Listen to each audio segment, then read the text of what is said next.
Welcome to the Real Estate Espresso Podcast, your morning shot of what's new in the world of real estate investing. I'm your host, Victor Menashe. This is the weekend edition where we interview notable people from the world of real estate investing. Today is no exception. We have a great guest, but first, a quick thank you to our sponsor. The Real Estate Espresso Podcast is brought to you by International Coffee Farms. International Coffee Farms grows and sells specialty coffee in Boquete, Panama. They now have 11 fully operational coffee farms, and they are 100% sold out. They are accepting reservations for farm number 12. If the idea of owning a safe, diversified offshore investment is intriguing to you, check out International Coffee Farms at internationalcoffeefarms.com. That's internationalcoffeefarms.com. We are back here on the weekend edition. We interview notable people from the world of real estate investing. Today is no exception. We have a great guest all the way from Port St. Lucie, Florida. Welcome to the show, Tom Krol. Thank you, Victor. Thank you for having me. I'm honored to be here.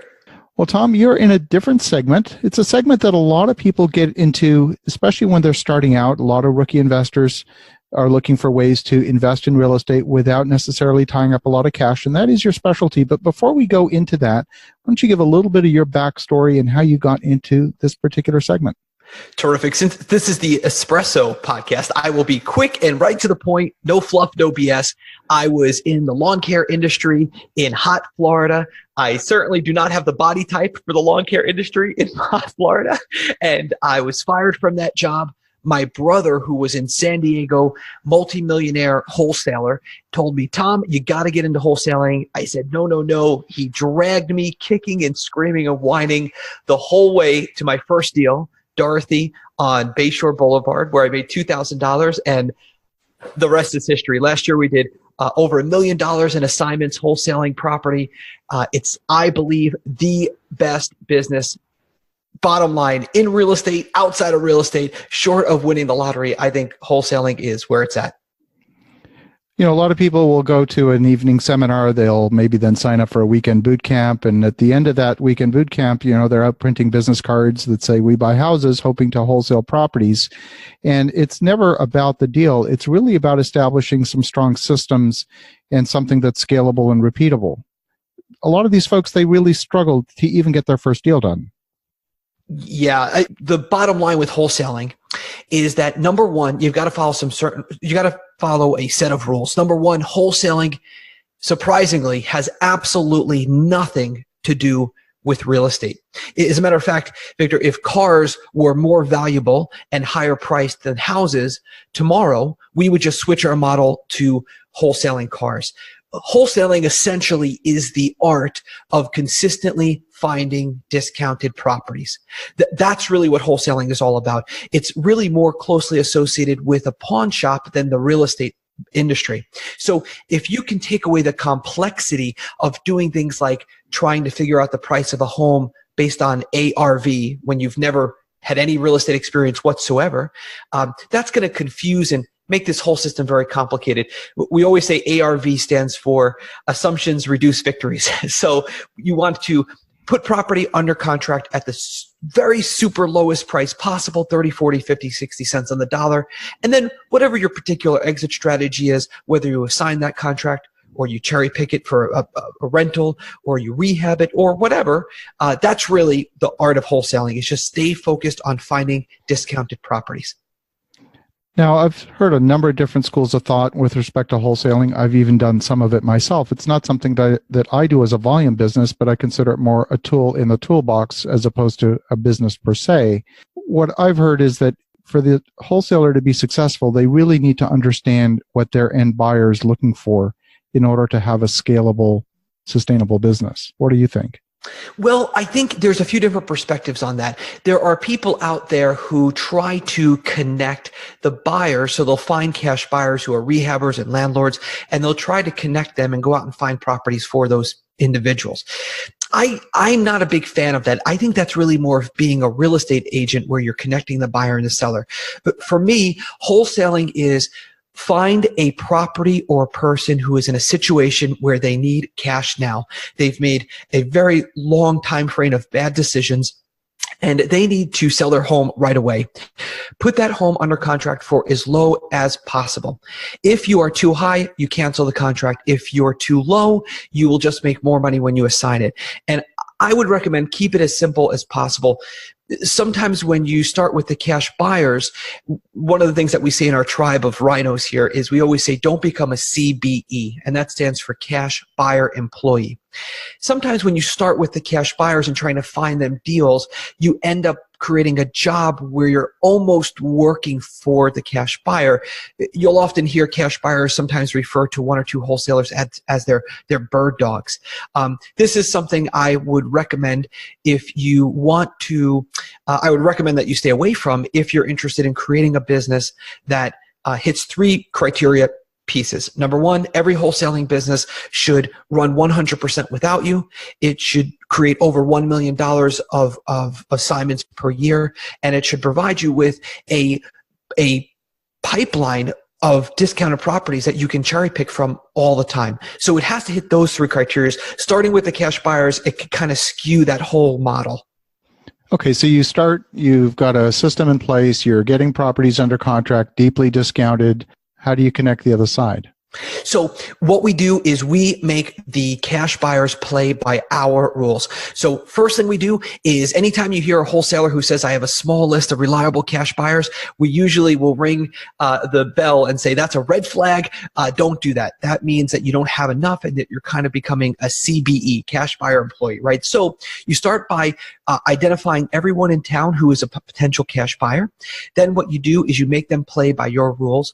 You sell the contract. For instance, if you're going to sell the contract, what you would do is you would have an inspection date. You have one date, one time. Nobody gets to see it before or after. You then give 24 hours, no exceptions, 25 hours, you're out to submit the highest and best amount for that contract. So I think what happens is it's a little bit of a shift of a perspective that if you can get the cash buyers to play by your rules instead of theirs, that's how you really can leverage the lowest possible deal and also for the highest profit margin. So I think some people, they'll put a property under contract and then that's where it stops.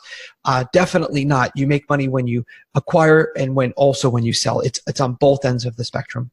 So part of the psychological game here is to create a sense of scarcity, knowing that you've got a good deal, knowing that because it's a good deal, you've got a large enough ecosystem, it's going to get picked up no matter what. What do you do when you're early on and you're not sure that you're going to get that property picked up? I love that. I got to ring the victory bell for you. Since this is the Espresso podcast, we'll wake everybody up because what you just said is 100% right, is that your cash buyers should actually look, feel, taste, touch, and sound exactly like your motivated sellers. Motivated sellers have 3 things in common. They don't have a ton of real estate knowledge and information. They're not in the industry. Number 2 is they don't have a lot of time. And number 3 is they typically don't have a lot of money. What we recommend is finding cash buyers who fit that same exact criteria. They don't have a ton. They're kind of new investors. They don't have a ton. So they don't have a ton of experience. They don't have a ton to invest. Grandpa lent them $150 to buy their first property. They don't know if they want a landlord deal or a rehab deal. And we produce what you had just referred to as the scarcity, the time frame, by making them play by our rules. So if you're just starting, the key is you have to find the cash buyers. You have to make them play by your rules. And when you put a property under contract, and you do that you can do any kind of marketing. We always recommend if you're going to pick a channel, pick one channel. One thing that we see with new wholesalers is when you ask a wholesaler who's struggling, hey, what do you do to find sellers? You'll always get the same response. I put out some bandit signs. I made some phone calls on Craigslist. I cold called some agents and I sent out some handwritten letters. When you speak to a wholesaler who's doing $40,000, $80,000, $120,000 a month consistently, you always get the same answer. When you ask them what they're doing to find motivated sellers, they always say the same thing. I do this one thing and I'm the biggest guy in the county and I totally dominate it and now it's delegated to somebody else and I'm thinking about opening 1 or 2 other channels. So I think if you're new and you have limited resources, time, money, whatever it is, I would suggest start by building a big fat cash buyer list, a minimum of 150. Make sure that they play by your rules. And then when you pick a channel to find these deeply discounted properties, pick one channel. Don't dilute your efforts by going into multiple different channels to find a property. So when you talk about channels, you're talking about maybe tax sales, you're talking about maybe something that's pre-foreclosure, maybe probate, or is that what you're talking about? Yes. As a matter of fact, I'll give you some of the best resources right now. So if someone's listening, they're like, hey, I want to do a deal right now. Here are the best nationwide. Here are the best resources. Number one, physically going to the county, city, township, or municipality and pulling anybody, any landlord who has recently evicted a tenant. Number two is the 24-hour arrest record list, meaning anyone who's been arrested, find out where their address is, and then find out where the owner lives and send them your marketing. And number three would be the water turnoff. Those three, if you pull every landlord who's evicted, everyone who's recently been arrested and who is their landlord, and everyone who's had their water turned off, I can almost certainly guarantee you that you will have someone in that group of people who says, hey, they're going to raise their hand and say, please, take this property off my hands. It is a pain in my butt, and I need this splinter removed. I'll give you just make me an offer. Get it away from me.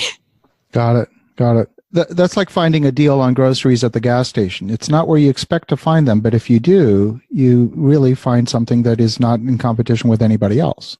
So, Victor, I mean, this is, I could tell I'm speaking to somebody who knows what they're talking about, because that is exactly right. And you basically just hit the nail on the head.